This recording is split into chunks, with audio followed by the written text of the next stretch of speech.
So welcome everyone. It's the 14th of August 2025. I'm Chandra Easton, esoteric astrologer, talking to you this evening about the rise and fall of Israel.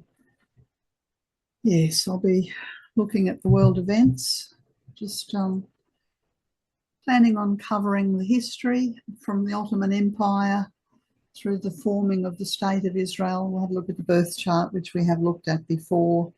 A little bit of a mention of the Six-Day War, and then I'm sort of jumping so many other decades and going straight to 2023 and the current genocide that's occurring and the plans that Israel has. We'll have a look at the 2025 solar return chart, see what solutions there might be, and hopefully I've got time to look at the chart for 2026.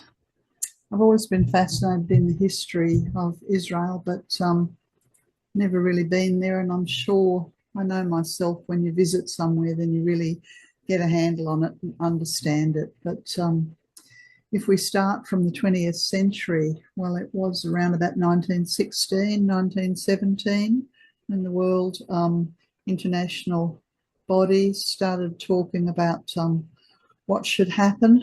And this was after the breakup of the Ottoman Empire that the State of Israel and the attempt to control Palestine come into place.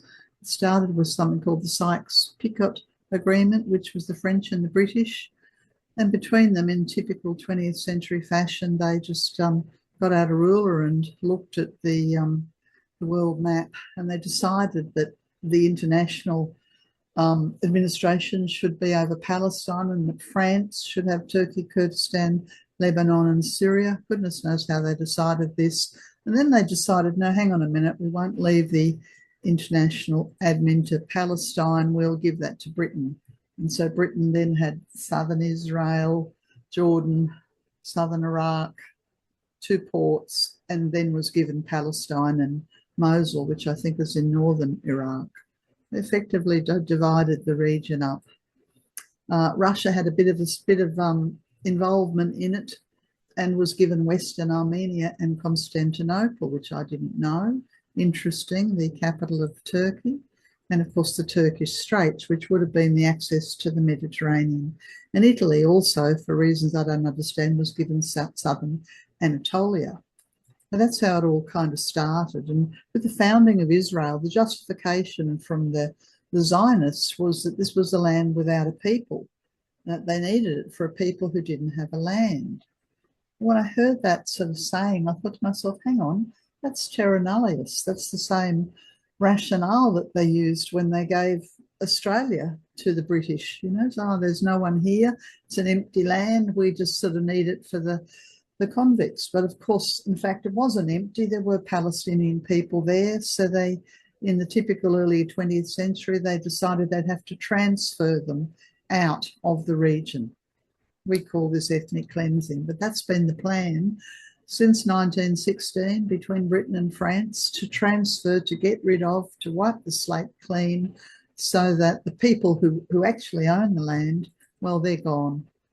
And then in place of that, it was one of the early prime ministers of Israel, and maybe he was the first one, I don't know, David Ben-Gurion. He might even have been a diplomat who became a prime minister, who talked about the Greater Israel. And another thing that I'd never heard about before, that I've learned in the last week, was that Israel never has had an official border. Right from the very beginning, there was no official border. And this is the map that came from that sort of 1917, 1916 period, that this is what they wanted for Greater Israel. And of course, here we are a century, well, almost 125 years later, not quite 100 years later at any rate, and Benjamin Netanyahu is still saying the same thing, that he feels that he has a historical and spiritual mission on the part of Israel to bring about the Greater Israel.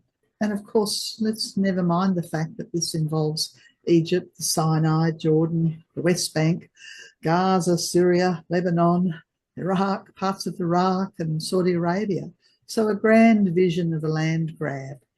that has been running at least 100 years, which started out on a premise that Palestine, and of course here we are, this tiny, tiny bit there, was the Palestinian territories. This lie that Palestine had no people, it was a land without a people.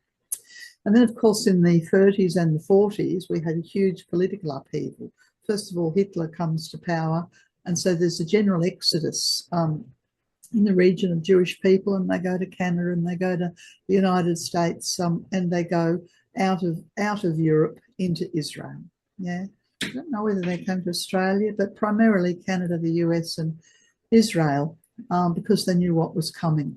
That was in the rise of Hitler and the Nazi Party, and then after the Second World War, we had another issue happening, is that the colonial empires, primarily the British, was collapsing, and the British were under pressure.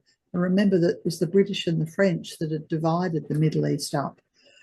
Yeah, so they're under pressure because India and Palestine are seeking independence. And so what happens is that the United Nations step into the fray and they come up with the two-state solution. And it's the British and the US who go along with this. And so there it is, 29th of November 1947, the agreement from the primary international bodies that the Palestinians have a right, and it's a two-state solution. And this is the chart that comes about a few months later in 48. I'm just looking for the little pointer here. 14th of May 1948, when the State of Israel comes into being at 11:59 p.m. And if you look at the chart as an astrologer, you could see that the Gemini energy is this two-state solution. That's the way I'd look at it. Mercury's in Gemini because it's in the fourth house. Yeah, that's the house of the home. Yeah, the Vulcan's in Gemini, Mercury's in Gemini, Uranus is in Gemini. But of course, what you've got to remember is that it's founded while the sun's in Taurus, and the Taurians are very well known for the need to hold land and to have their hands on the soil. So there's this very, very strong connection into the soil that actually belongs to the Palestinians, and they've agreed to share it with the two-state solution. And of course, one of the issues that happens is that Mars, up here, you can see Mars in Leo, is forming a square down there to Vulcan, early in Gemini. Now, most astrologers aren't using Vulcan, but we are told esoterically that it's associated with spiritual purification. And Mars in Leo, when the personality's got a handle on it, is very warlike and very bombastic and ego-driven and my way or the highway. And so this spells disaster for the two-state solution. And then if you look further at the chart, you'll see that Mars is pivotal in this what we call a fixed T-square, squaring to the Earth, square to the Sun in Taurus, also square to Chiron. Yeah, so we have a Dharma to be worked out that involves something to do with Scorpio and purification.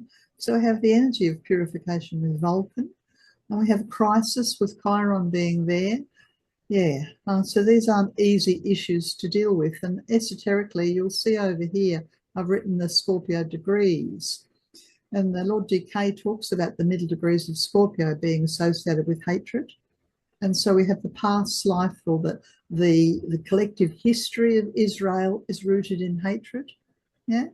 And then we have the degree of pride, which is where Chiron is. No one wants to lose face. And then we have the Earth in the degree of separation. And separation is you could say, like a mental denial, a pushing away of things that one doesn't want to look at. And then right at the top of the chart, we have the 29th degree of Scorpio, which is associated with cruelty. So we have a birth by fire going on, even though what we're meant to have is a two-state solution. Now, one would hope with Uranus and Gemini that there would be dialogue and there would be discussion. But if you look at the chart, you'll see that the chart has Aquarius rising. And the esoteric ruler of Aquarius is Jupiter, which is opposed to the Uranus. So we tend to have insurrection and rebellion and propaganda in lieu of dialogue and truth. Yeah, and Jupiter in Sagittarius has a far more egalitarian, broad-minded, humanistic approach to the problem than this Mars in Leo does. It's not an easy chart, the state of Israel. I mean, we've got Saturn and Pluto sitting very strong together, which anybody who's born around the end of the Second World War has that in their chart, and there are power issues going on. And when Saturn sits, as it is here, on the descendant of the chart, then it's easy to project those power issues and make them someone else's problem. It's very difficult to own your own stuff when you've got a planet, especially Saturn, sitting in Leo. So there's a sort of a head in the sands energy that seems to come from this sort of Gemini that's not working well, this sort of 23rd degree of Scorpio, and this difficulties of Pluto. And of course, it's not just Saturn and Pluto, it's the Moon and Pluto and Saturn and Mars. Now, all of that is very strong, and the dispositor, the ruling planet of the Leo energy, is the Taurian Sun. And the Sun in Taurus likes to accumulate power through money and wealth. And of course, that takes my mind immediately to the fact that the Israeli lobby all around the planet is the reason why they've managed to maintain control and run wars and persecute people, despite the fact that it's a very, very small amount of land. Yes, I don't know if you can see the SOS. This is the dotted red line that goes from Jupiter down to Pluto, and this is power issues. And in its lowest vibration, Jupiter in Sagittarius is, well, it's very racist. In its highest vibration, it's extremely tolerant. Its lowest vibration, it's very racist. The dotted red line that goes from Jupiter there down to, I haven't got my glasses on, can't see it, down to the North Node, indicates that the high idealistic principles of the sole ruler of this chart are held hostage by the Pluto, and it's very hard, therefore, to get to the North Node.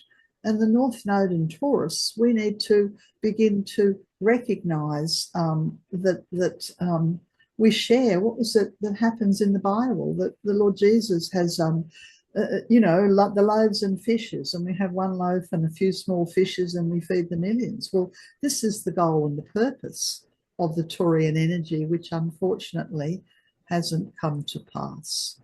I'm going to leave that chart there, but it's a difficult chart. There are a couple of easy things in it. You'll see the sextile going from the Moon to Neptune, and the sextile going from Mercury up to Pluto. And, those kind of sextiles invite us to liaison, network, and open channels of dialogue. And they have done that, but I think they've done it within the Israeli lobby rather than with the world at large.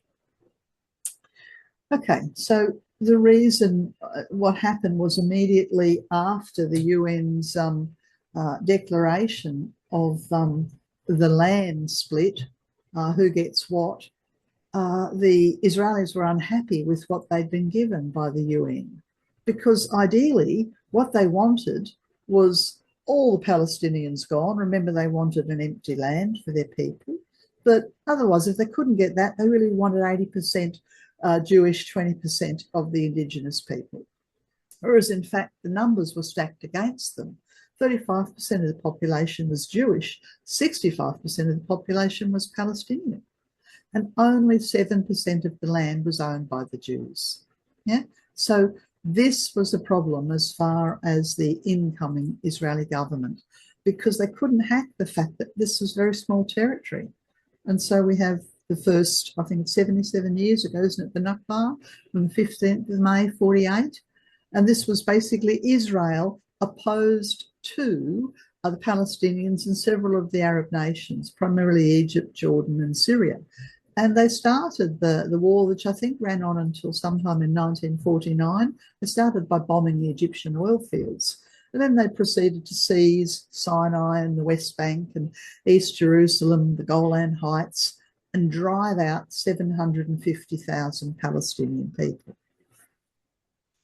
15,000 Palestinians were dead. Well, we know now that the number is close to 100,000. But even after all of that, they still haven't got their ideal demographic of 80% are Jewish and 20% of the Palestinians. It's only 55% Jewish and 35% Palestinian after the first Nakba. So you can see why they didn't give up there. Anyway, they redrew the borders. It was known as Green Line Israel. And it was just basically a land grab, and they refused to set defined borders, remembering that the reason why they refused to set defined borders was because they had it in mind that they wanted that image of Greater Israel that they'd settled upon in 1916. And if that was the case, you know, they wanted a lot of the land. I found this graph here, which I thought was kind of interesting, even though it only ends at 2021. And I'd never really fully realized how important demography is to the Israeli, you know, the Knesset. It's because this is how they measure how much control they've got. You know, they don't want the Palestinian people to reproduce. They don't want them. They want them down almost extinct. But if you look at this, you'll see that there they were, the Palestinians with 90% and the Jewish people 7%, I think. And by the time you get to 48, here we are around about sort of parity, and it's remained parity despite the various upheavals that have gone. So I, you know, if I looked at that and I went, okay, I see why they're on a murderous intent, because they haven't been able to reduce the population. I mean, here in Australia, the Aboriginal people were decimated, the land was taken away, and they were, and maybe 3% of the population of white Australia, and I'm not sure whether it's risen much higher than that, but clearly the Palestinians have maintained the demography. Anyway, there was the Six-Day War. This was in 1967, 5th of June, and it's referred to as the second ethnic cleansing. And I thought, well, that's true. This is the goal, is ethnic cleansing. We want a land without the people. And so in the 1967 Six-Day War, Israel conquered the Golan Heights. They took it off of Syria. They took Sinai and the Gaza Strip off of Egypt. They took the West Bank off of Jordan. So they're flexing their muscles. This is part and parcel of the Greater Israel plan. Yeah, and you can see there what's happened. If you look at the map, that the Sinai that was previously Egyptian, that's now Israel. And West Bank, previously Jordan had that. Now they've lost that. Yeah. And the Gaza was previously Egyptian, and they've lost that. Yeah, so they're following their rationale of reducing the demography of the Palestinian people and taking land from all the neighbours. And effectively, basically, since 1948 and increasingly, Israel's been a police state, and we have had an open-air prison for the Palestinians since then. So in 1967, there were 200,000 people driven into Jordan. A couple of decades earlier, there were a lot of people driven. I've forgotten the number, and I don't know whether they went into Jordan or somewhere else, but they just drive them out to the neighbouring countries while they steal the neighbouring countries' land. This is part of the original plan. This is their game plan, and they haven't given up. Yeah. So 1948, we see those images of people leaving or being massacred. And here they are again, being driven out in 67. So this is an interesting visual image. If you look at what's happening here in 1888, this is the Ottoman Empire here in 1888, the red. By the time you get to World War I, this is the British. Yeah, so we know that the British have a great deal of karma involved in it, and of course so do the French, because they divided it all up in just before First World War. Here we are, what's that, 1947. This is what the United Nations proposed. And then because the Israelis went, no, that's not good enough, we want more land, then they immediately started the Arab-Israeli War. Yeah, so they basically since 1948 have been thumbing their nose at the United Nations. The United Nations means nothing. They couldn't care less. They have no care or respect for their neighbours, no care or respect for the Palestinian people, no care or respect for the United Nations. Here we go after the Six-Day War, and you see even Jordan's being pushed back and out there. Yeah. So we have the occupied territory. So this is the open air prison here in Gaza and here in the West Bank, and Israel owns the rest of it. And then we have the Yom Kippur of 1979 and the Oslo Accord. And the more you look at it, you see that there's more and more of the police state and less area, excuse me, where the Palestinian people can move. A shocking, shocking state of affairs that led up to 2023. So for me, when I look at the history, it's obvious that there was going to be a third ethnic cleansing coming, because this started effectively in 2023 and it's gone into overdrive in 2025 because they haven't reached the Greater Israel targets yet. Remembering that's what they want to do, is eliminate the Palestinians. I found somewhere the statistics that said it was still parity of demography in 2023, still the same amount, 7.3 million Jewish people, 7.3 million Palestinians, yeah? So there's still a long way away from their ratio of 80%, 20%. I don't know what the ratio was in 2023, but it's certainly nowhere near that. So they're trying to get the ratio down. Whoever came in last, can they please make sure they mute their audio? Thank you very much. Okay, so they're absolutely fixated on the projected birth rates. Yeah, so they want to get the numbers right down. We're being told it's 60,000 of the Palestinian people who have been martyred, killed, but I've heard 100,000 Palestinian people, because of course who can you judge to count the numbers? And how do you count the numbers of a decimated people?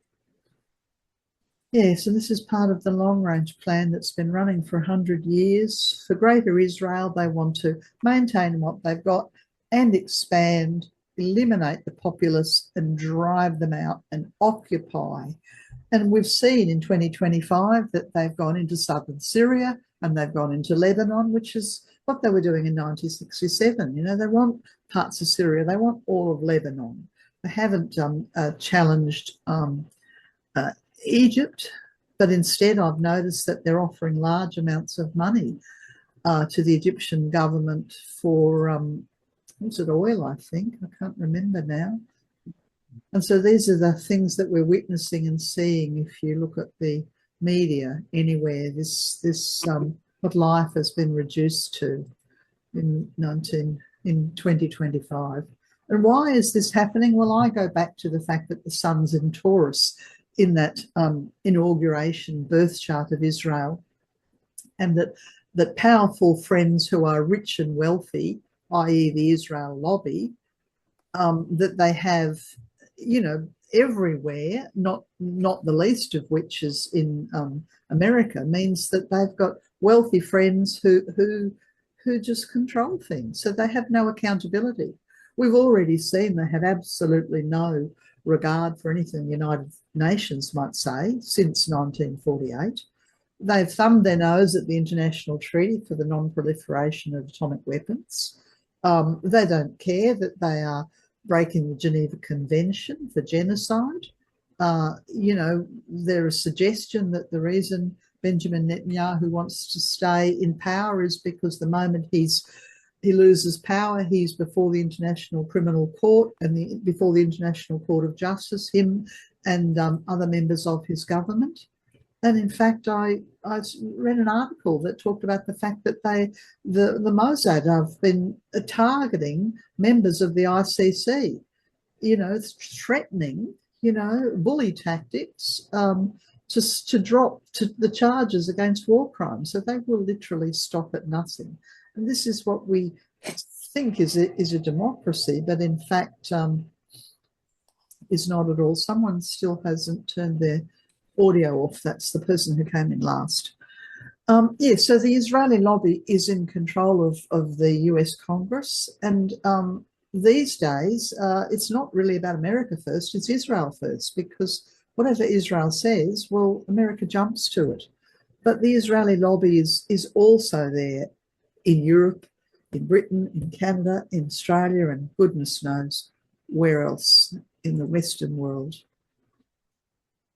And in the past, up until literally just a few months ago, anybody who dared to speak up against the Israeli lobby was labelled an anti-Semite.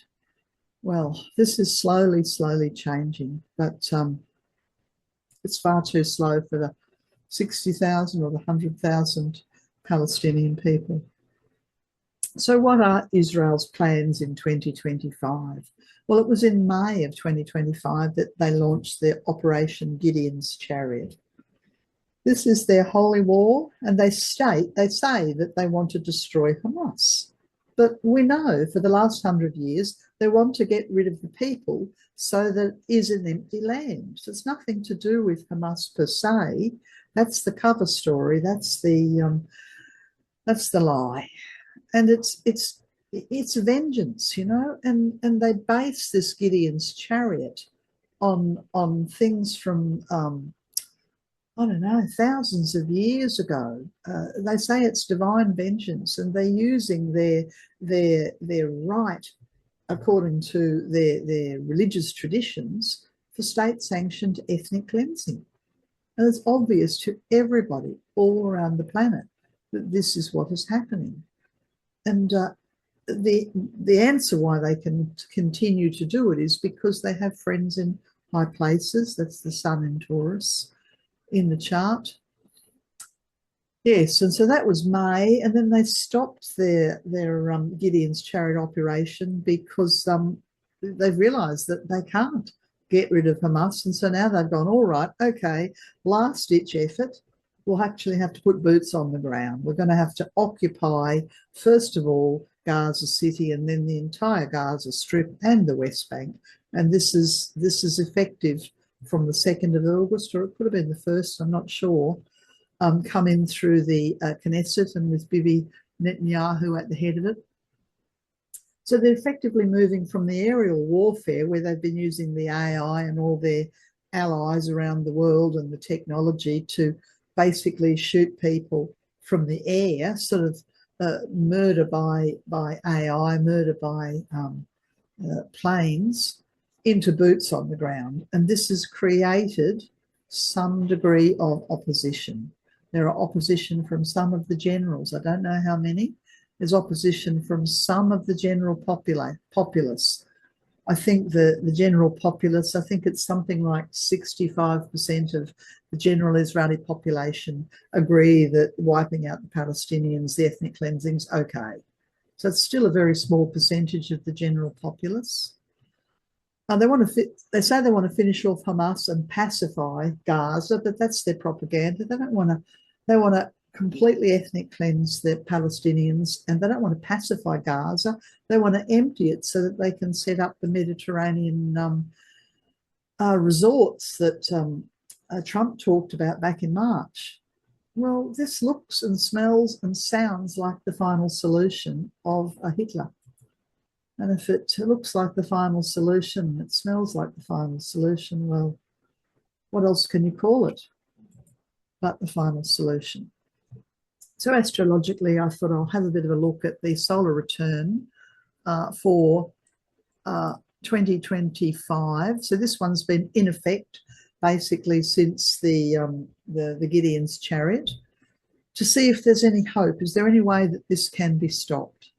The first thing I've done is had a look, and I realised that the sun's there in Taurus and the moon's down here in Sagittarius, and therefore it's still coming under the full moon phase. Now, when there's a full moon phase, the purpose of the full moon phase is to balance and harmonise relationships. That's the soul personality relationship. It's Israel and any other relationships it has with the United Nations, with America, with any relationships. Yeah. And then I see the big mystic rectangle. Yeah. So I think, okay, well, normally this is a fantastic, fantastic pattern where things flow effortlessly and easily the way you want it. With a lot of your allies, there's all the sextiles, and with your backers, the Israeli lobby, the financial lobby. So I look at all of that and I think, okay, well, that's not helpful in terms of getting some justice for the Palestinian people, because it says that Israel has sufficient allies and support to continue its campaign based on the money of the Israeli lobby and the funds to the funds and the armies and the power to grab the land. Following along that theme of the full moon theme, I noticed that Venus is in its detriment. That's in Aries, doesn't function there, tends to be extremely selfish for an individual, and sitting in the hidden position or the shadow position. When a planet sits there around the seventh house cusp, we're generally unable to own it, and we project it, or we see that planet, the selfishness out there. So I mean, Netanyahu's been sort of saying he's very affronted that any of his previous allies, like, for goodness sakes, Australia, would dare to speak up and say that he's lost the plot. He wants to project the selfishness out there and defend his right to land and power. The Sun and Uranus are there, so we continue to have the war on terror, as he said, or in fact, are the Israelis the terrorists? You have to ask yourself, well, who are the terrorists here? And I have seen some very distraught images of very young people who've been conscripted or possibly volunteered to join the Israeli army, and they're the ones that will, be pushed into this sort of next stage of boots on the ground. The youth. The other thing to notice in this solar return, and I should have said that the solar return goes from the 14th of May 2025 for 12 months. So this is the pattern that we can expect. And we've been in it for a few months now until May next year. And then we have Jupiter up here square the nodes. So there's Jupiter in the international arena, and the international community is beginning to speak up, beginning to not fall for the propaganda, beginning to be divided. And I mean, it's a turnaround when you realise that the BRICS nations, who've previously been portrayed as the enemy, the sort of the southern nations, Africa and China and, South America, they're the ones that are speaking up and calling it ethnic cleansing. All power to them, whereas the traditional democratic nations have been going, tut, tut, stop that, tut, tut, or at most sort of saying, all right, okay, well, maybe by September we'll agree to the two-state solution. 77 years too late, but better late than never. Whereas what really needs to happen is a withdrawal. If you want to pull the teeth from the power that the IDF, the Israel Defense Force, has for genocide, you need to remove their money. You need to sanction them and divest from them.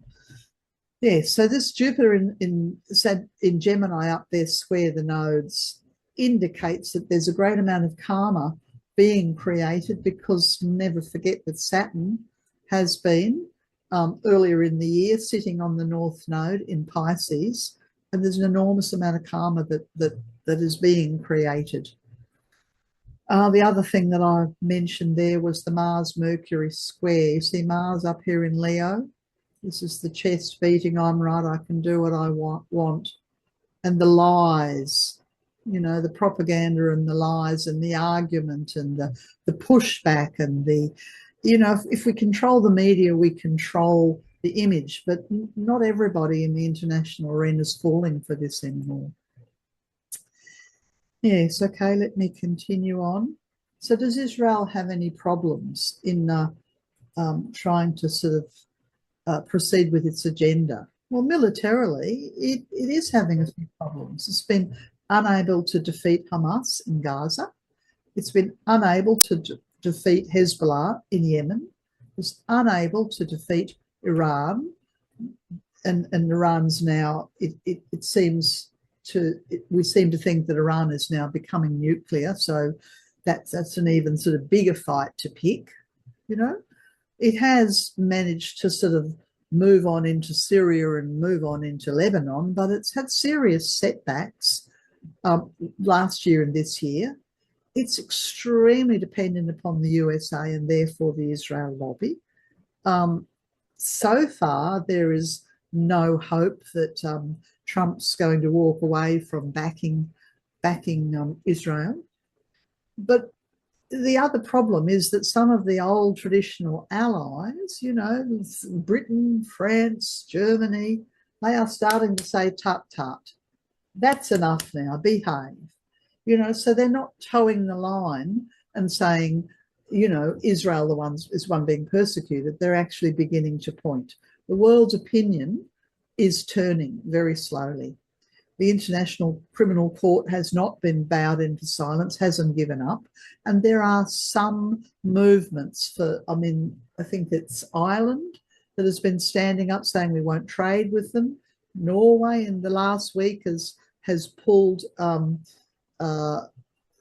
of their parts from the weaponry.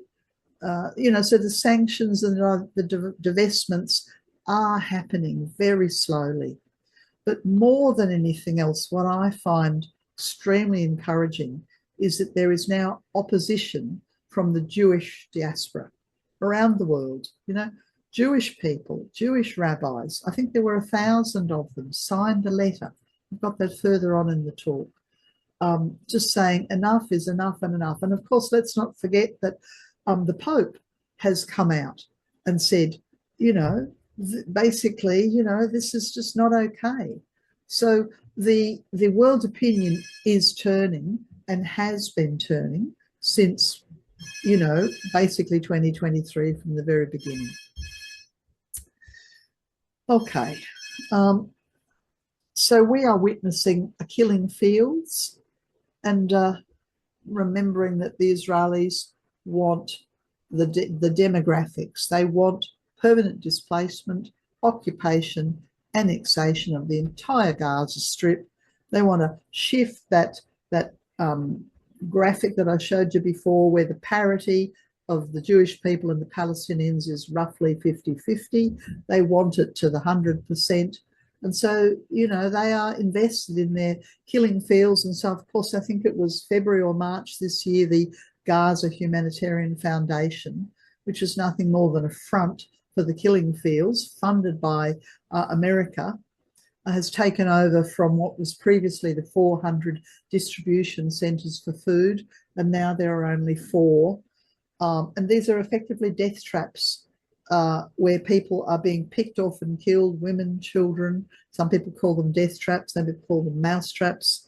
They're being referred to as the killing fields. Very, very shocking when you see that people are walking for, you know, many kilometres to get a bag of rice, collect the rice, and then on their way out of the arenas that they've been funneled into, they're being picked off and killed.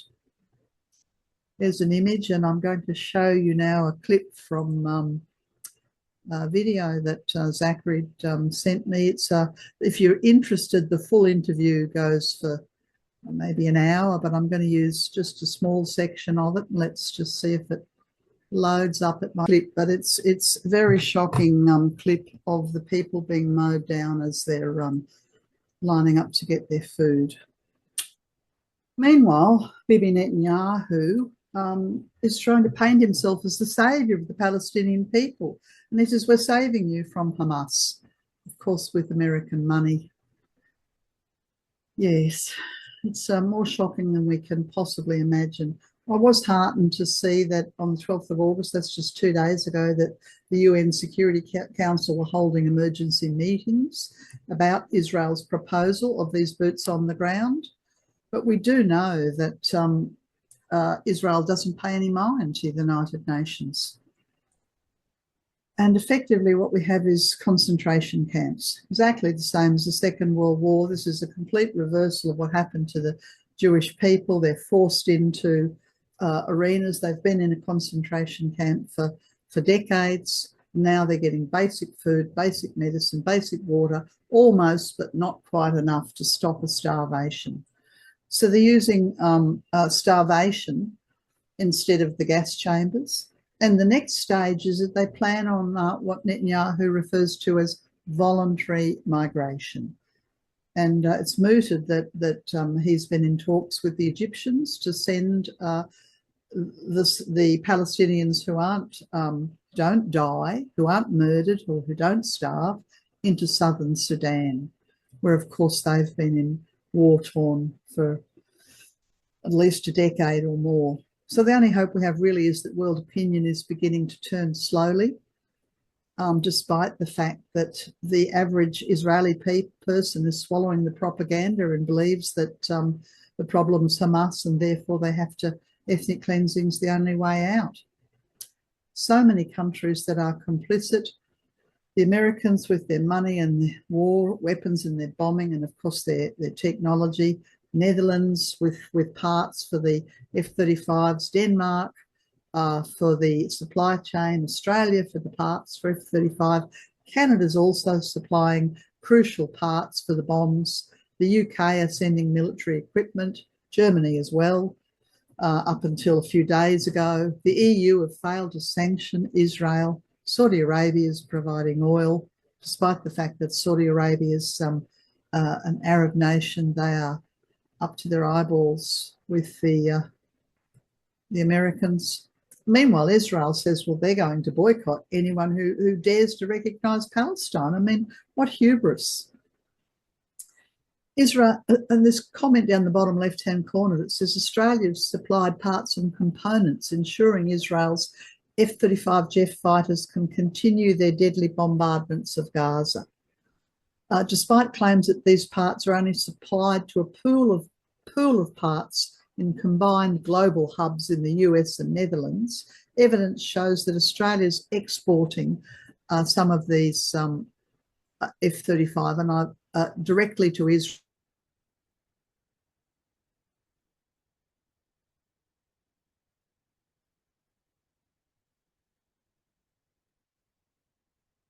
Chandra, you're muted. Chandra, you're muted. Unmute.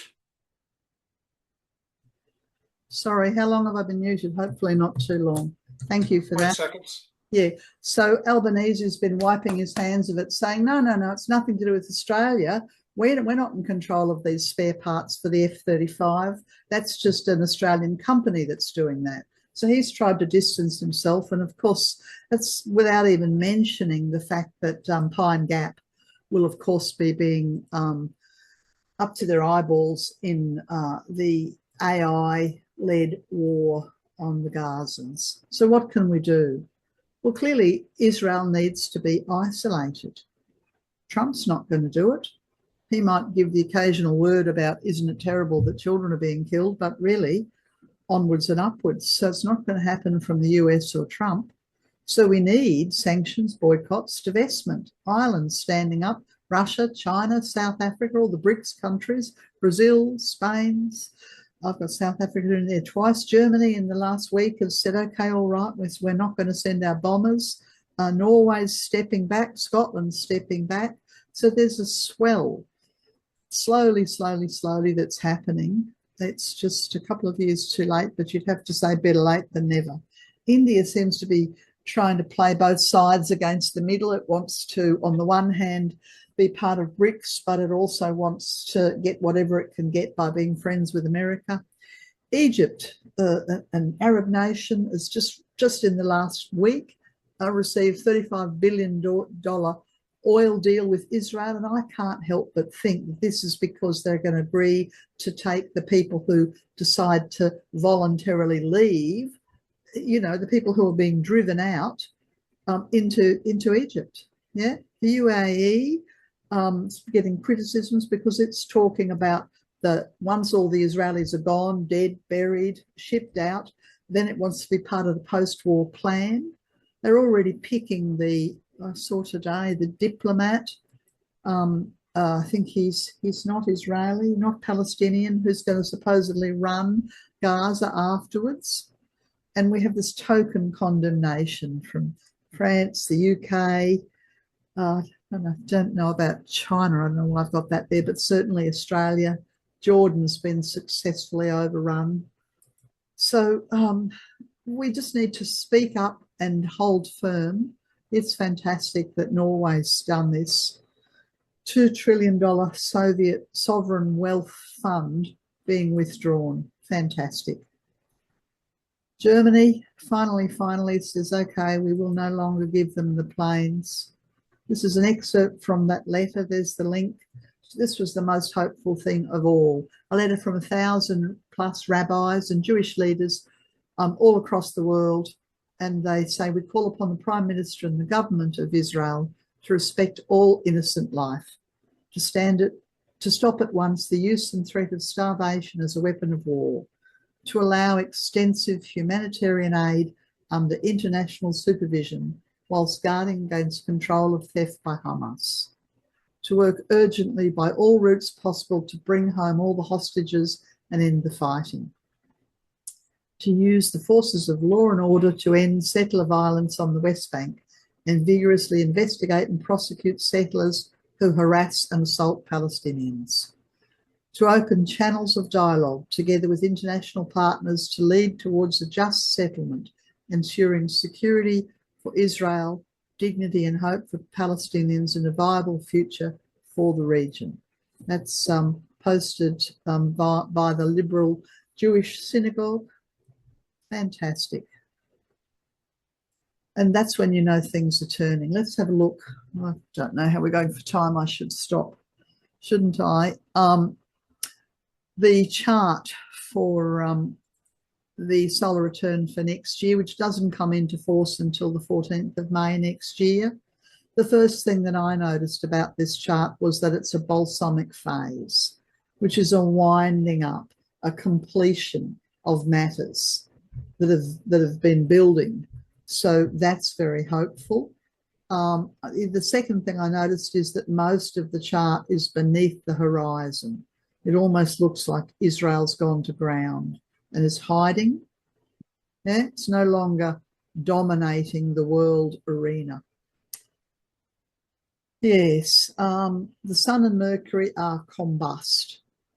Yeah, so they can't hear or see or let in the feedback from anyone, but they've gone to ground.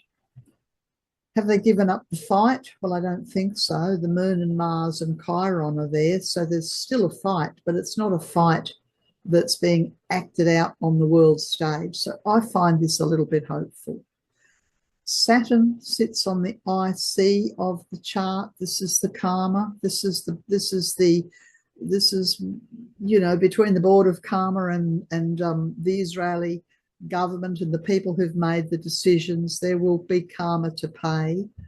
There's a boomerang. Can you see the boomerang? It goes there, the orange line there, the green line across there, and the boomerang goes from this 23rd degree of Scorpio to do with pride across to Taurus. So what is it they say?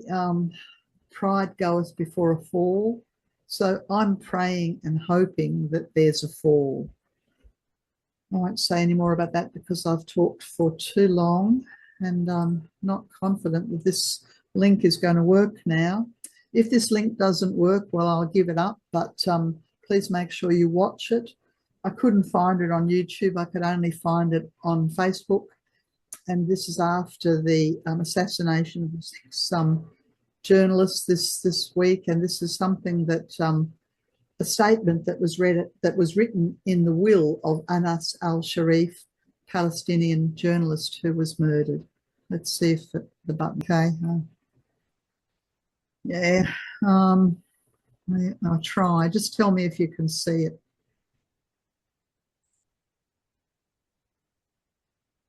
Anas al-Sharif. He left behind a heartfelt message in his will. No, I'm just going to have to leave it because I'm running out of time. I'm very sorry about that. Obviously, my sharing the screen doesn't quite work, but I urge you to watch that. And there's a few links from the talk. So that ends our discussion, and we won't have time for a comment. But